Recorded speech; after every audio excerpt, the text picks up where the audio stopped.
আজকের এই র্যালি তোমরা এটার পুরো পরিকল্পনা কিন্তু জুলাই কন্যারা করেছে, পুরো শ্রম কিন্তু জুলাই কন্যারাই দিয়েছে। কোথা থেকে যে শুরু করি বড় অভিভূত বোধ করছি, কারণ তোমরা এক একজন এত শক্তিময়ী, তোমাদের রূপ এত শক্তিময়ী যে আমি দেখতে পাচ্ছি আমাদের জগৎ পাল্টে যাচ্ছে, এই দেশের জগৎ পাল্টে যাচ্ছে।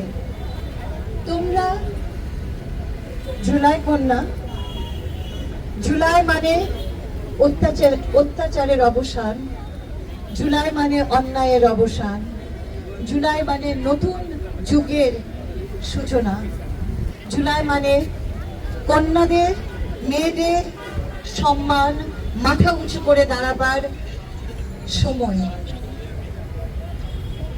জুলাই মানে আমি ভয় পাবো না, জুলাই মানে আমি প্রতিবার ফিরে ফিরে আসব, যতবার অন্যায় হবে, যতবার অবিচার হবে, জুলাইয়ের জন্ম হবে, জুলাই কন্যাদের জন্ম হবে এবং তারা ফিরে ফিরে আসবে।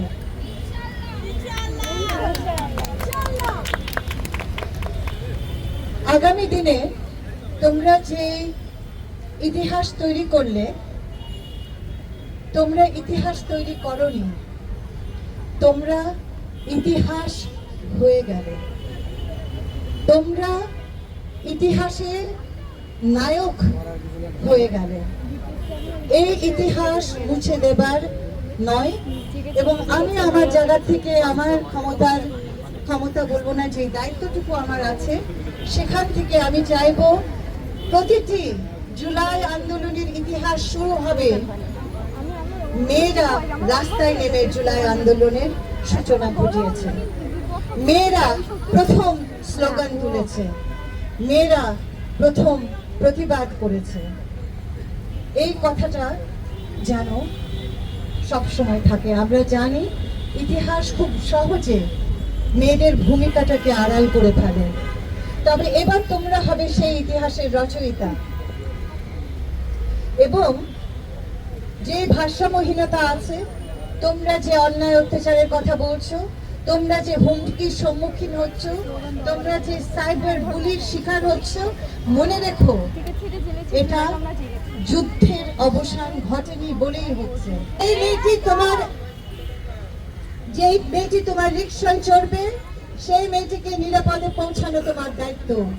যে কমিউনিটি, যে সমাজে, যে পাড়ার আমি একটি তরুণ, আমার দায়িত্ব এই পাড়াটাতে প্রত্যেকটা শিশুর জন্য নিরাপদ করা, প্রত্যেকটা নারীর জন্য নিরাপদ করা।